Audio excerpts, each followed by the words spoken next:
Um,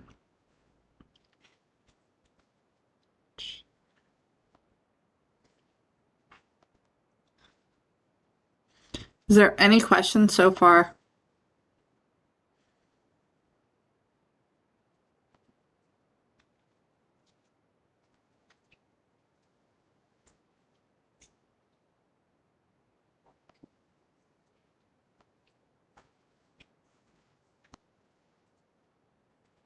No?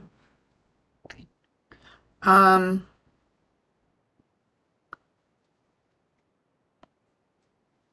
on the calculator, I sent out a video about it, but if your calculator's not giving you the R squareds,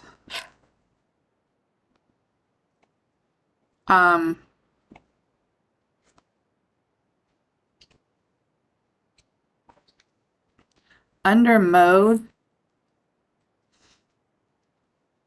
you want to go down to statistic diagnostics and make sure it's on. If it's on off, then it doesn't show you the R squared. So statistic diagnostic needs to be on, and it's under mode. So you would just highlight it with that blinking light, hit enter, and then it will highlight it. And then second and quit to get out. So if you weren't getting R squared, that's how you do it.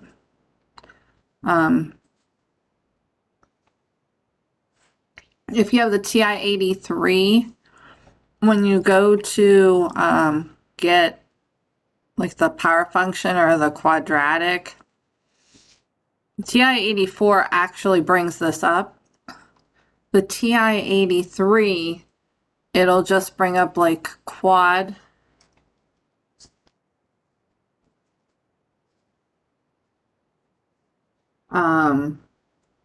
Regression. And then you have to put what list 1 comma list 2. You'll see as I solve this one, it will bring this up for a second and then it disappears because it's using the same function. So watch after I hit calculate. It'll be there for a second right there. That's how you have to type it. So when you hit the quad on the, or any of them on TI-83, you have to put list 1 and 2. Now, mine TI-83, as long as I'm in list 1 and 2, I don't have to put it, but if I use a different list, then it needs to show. So if it is giving you an error, that could be why. Any questions? The error that it gives,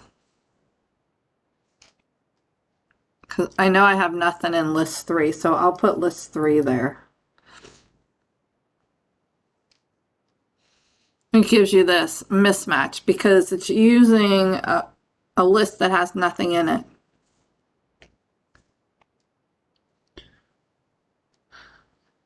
And so it should have been list 1. So if you have the TI-83, this is how it does it. It brings this up and you put your 2 lists. And then I'll give you it. Any questions on that? Okay. We just finished number 4 last class, so we're on number 5.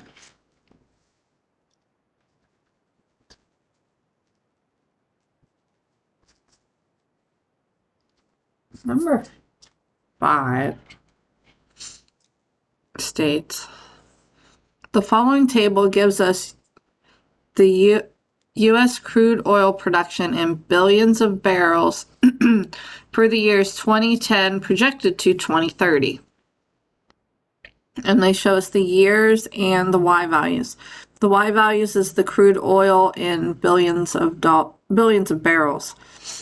Now, the middle one was not given.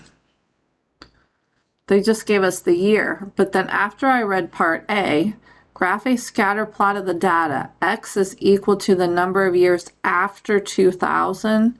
And that's why I took the year minus 2000 to find my X. So 2010 is 10 years after 2000, and you just take this and subtract your 2000. 2014 is 14 years, 2018 is 18 years, and so on. So you always want to look at what your X stands for. If X stood for the year, then you would have used the 2010, 2014, and so on. But since it's years after 2000, you have to subtract it. So the second row is our X values, and the third row is our Y values. And it wants us to graph the scatter plot, so we want to plug those in. I know I have things on my list, so I'm going to go under Stat, and I'm going to clear them. So you can go down to Clear List. Then you have to tell it which lists. I want to clear list 1, comma, right above the 7, and list 2. And the lists are right with the numbers, list 1, list 2, list 3, 4, 5, and 6. Hit Enter, and now it's deleted. So you can go into Stat, Edit your list, and hit Enter. And then you can type your list in. List 1 is going to be my X values, 10, 14, 18, 22, 26, and 30.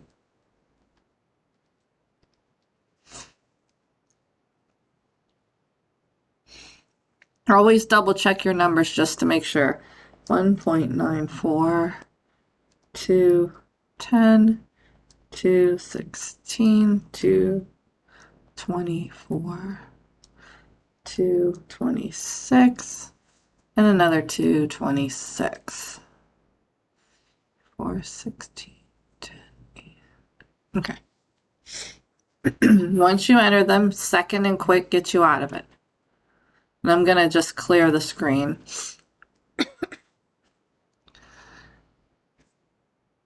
Graph a scatter plot.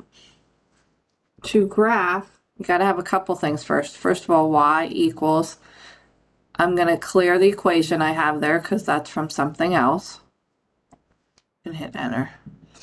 So now I have no lines that will graph because we just want the scatter plot. Plot is highlighted, so it will plot my points. Now I need to set my window. We have a group assignment on Friday. I will give you the window. When I write a window, I'll type window, and then in this case, looking at my X values, they're going from 10 to 30. So I would probably use -1 to 35. And then I type in the scale because it asks for scale. That way, if you're typing right down, then that 1 is there. Then the minimum, again, I'd go with -1. Unless we get into negative numbers, it will always be -1s. And it goes up to 2.26, so I'm going to put 3. So something like this would be given on a test, and it's also given on your group assignment, so then you can get used to it. The other numbers below don't really matter. I always leave my 2 scales as 1. That means each tick mark will count as 1.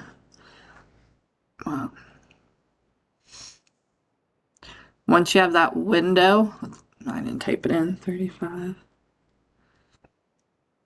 3. Hit graph, and there's our points. So these are the points that we just plotted. Any questions on that?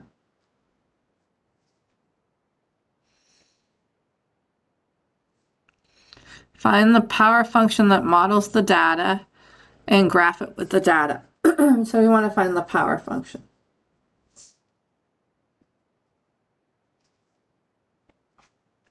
The power function, go into Stat, over to Calc, and down to Power. Power is the 11th one. Actually, they put it with an A. Hit Enter.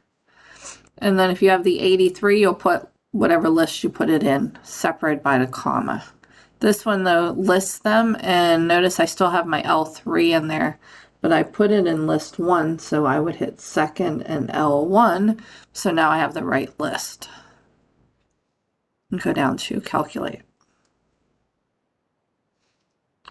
gives you what the equation should look like, and then it gives you the A and the B. So 1.42, I'm going to go 4 decimal places, 77x, and the exponent is 0.1408. And r squared is 0.9336.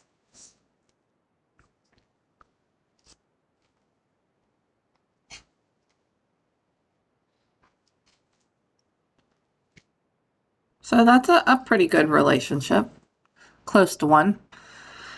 Now they want us to graph it, so we go under y equals, and next to y1, we'll plug it in, 1.4277x.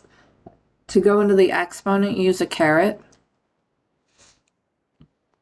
0.1408. To get down from an exponent, you can hit the right button and enter. Hit graph, and it will draw it. And it looks really good.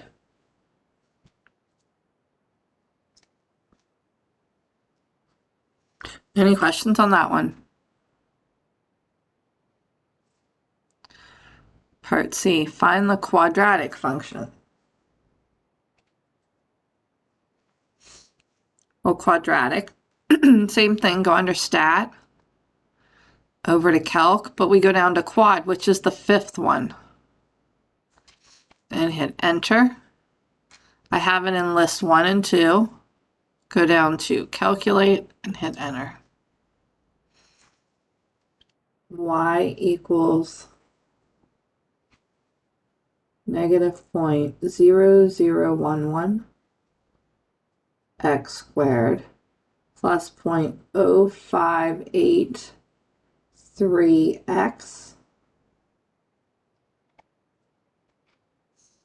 plus 1.4729.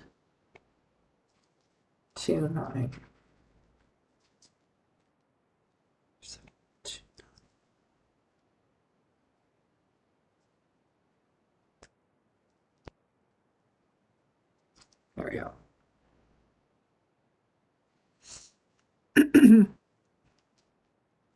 R squared is 0.9901. Any questions on that?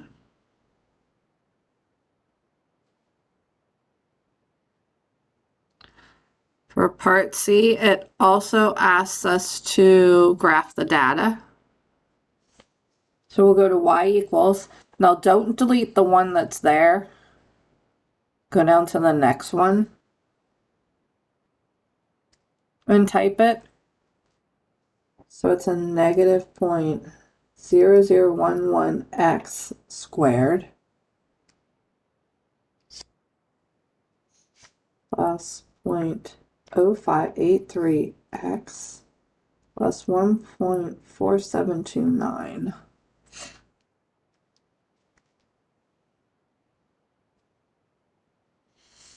Now, instead of having both graphs on the same one and run into each other, I'm going to go up to, oops, I'm hitting the wrong button, this one, and I'm just going to unhighlight the equal to. Notice now it's not highlighted. That way it's only graphing this one, but I want to keep this for the next part. So then when we hit graph, that one looks even better. Well, actually, I think that one looks off more, but it is more precise because it's closer to 1 than this one.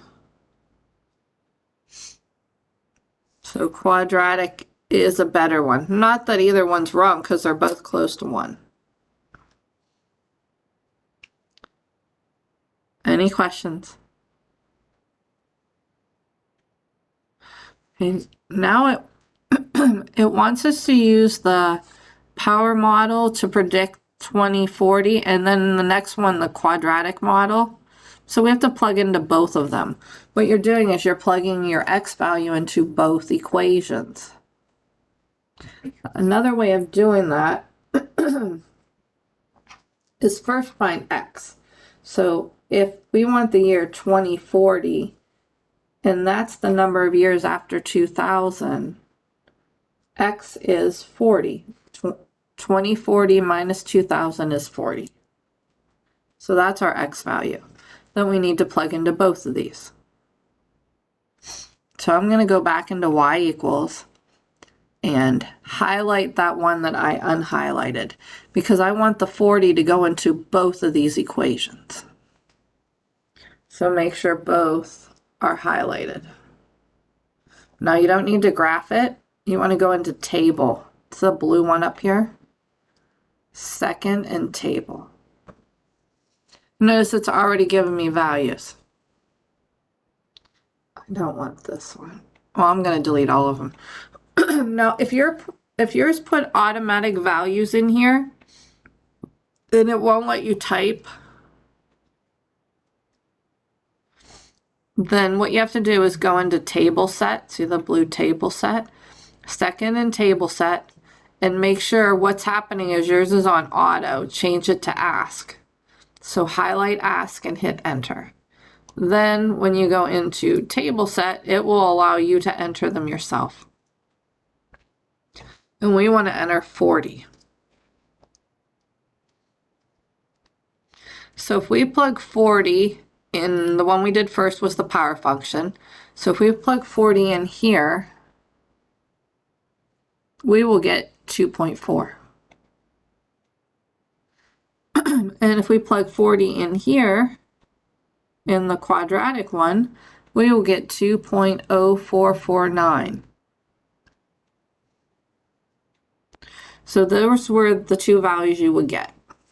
Now, if you need more decimal places, like if you needed more decimals, you can highlight the number and it shows you the whole decimal down here. And if we go over here, oh, that one ended, so that was the whole decimal. But this one did not. So if you had to go 5 decimals, 1, 2, 3, 4, 5, that 7 would become an 8. But you couldn't see that here. So if you highlight it, it gives you the whole decimal.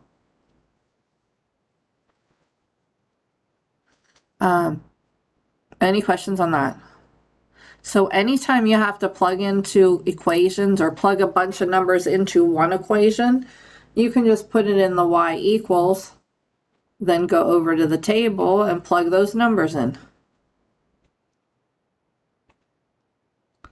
We'll use that a lot when we do derivatives.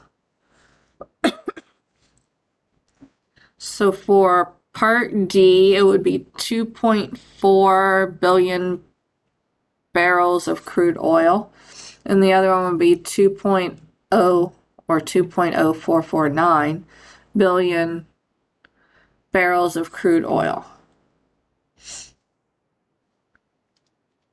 Part F. If the crude oil starts to decrease after 2030, which model's better? Well, we don't know which one's decreasing, although this one's a lot smaller. But if we put 30 in, because 2030 would be 30 years, if we look at this first one, it's increasing as the years go on, where this one's decreasing because 2.2 goes down to 2.0. So you would want the second one, which was the quadratic. So if you know after 2030 it was decreasing, then you know this one is better than this one because this one's increasing. Any questions on that?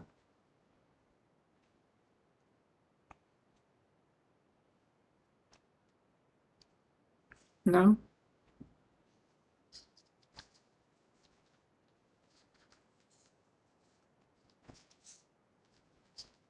Number 5. Any questions before I move on? Or number 6, but okay. I am going to delete these in case I need to come back in here. And I'm going to go to my Y and delete my equations. Then I'm going to go to stats and clear my list.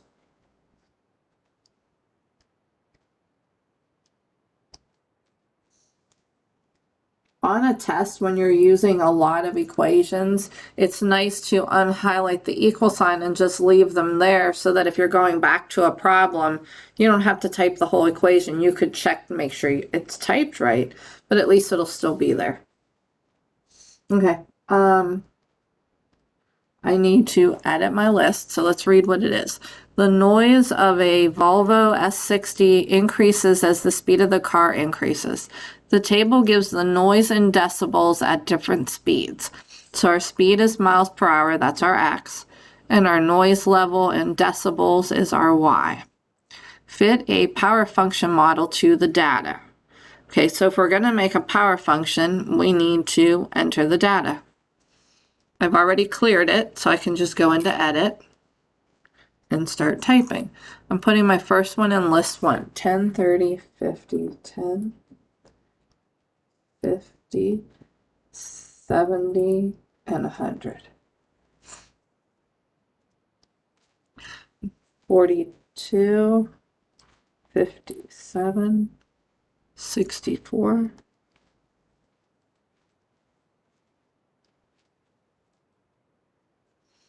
So I enter my data and second and quit.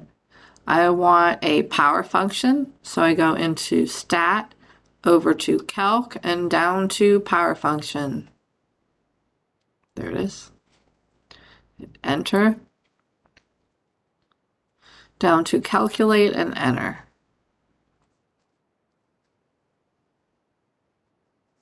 So y equals a 25.4244247 x,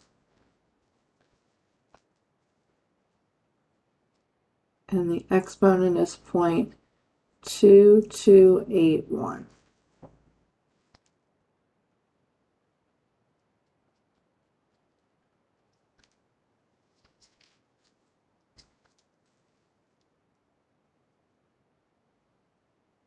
There we go. And r squared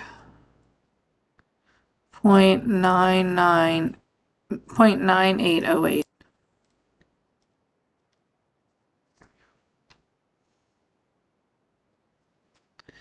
So that would be our power model.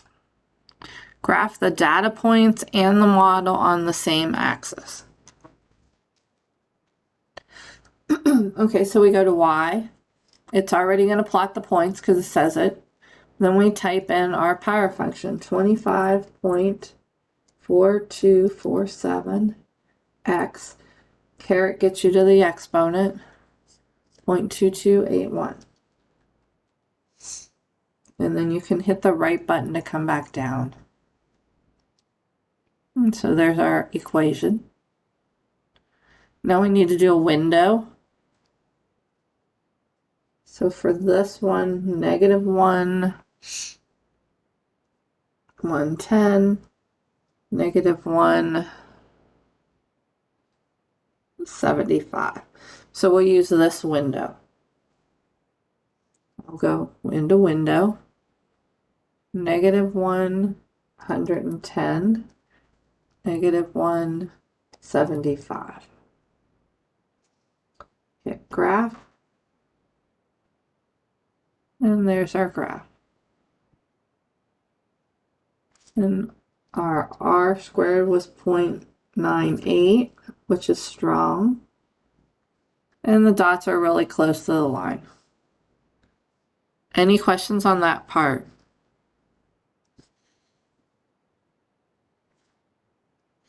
Use the results from part A to estimate the noise level at 80 miles per hour.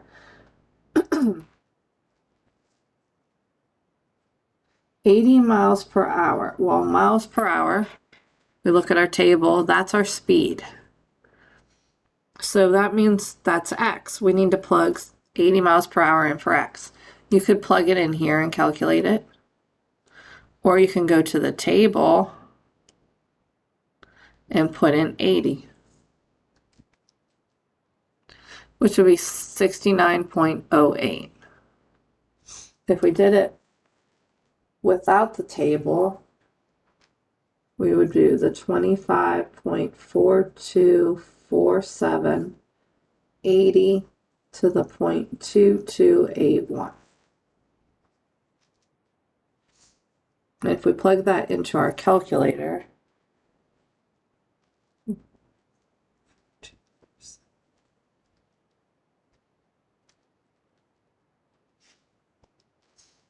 we get 69.07973505. If we go to our table, 69.079735. It goes a little further than what we had on the other screen, but same number. So all you're doing is plugging it in here, or use your table to find it for you. Any questions on that? So if you're driving 80 miles per hour, the noise level of the car, if you have a Volvo, is 69 decibels. If you're in a school zone and you're driving 20 miles per hour, then it's 50 decibels. Any questions on that? You can even see how good the estimate is by typing in the values. Like if we type in 10, 42.9, so that's pretty close. If we plug in 30, 5.7, this is 5.5. So this is giving you an estimate, not necessarily the exact values that you have here. Any questions on that?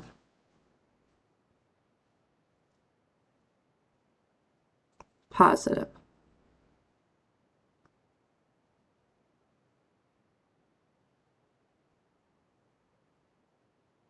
Okay.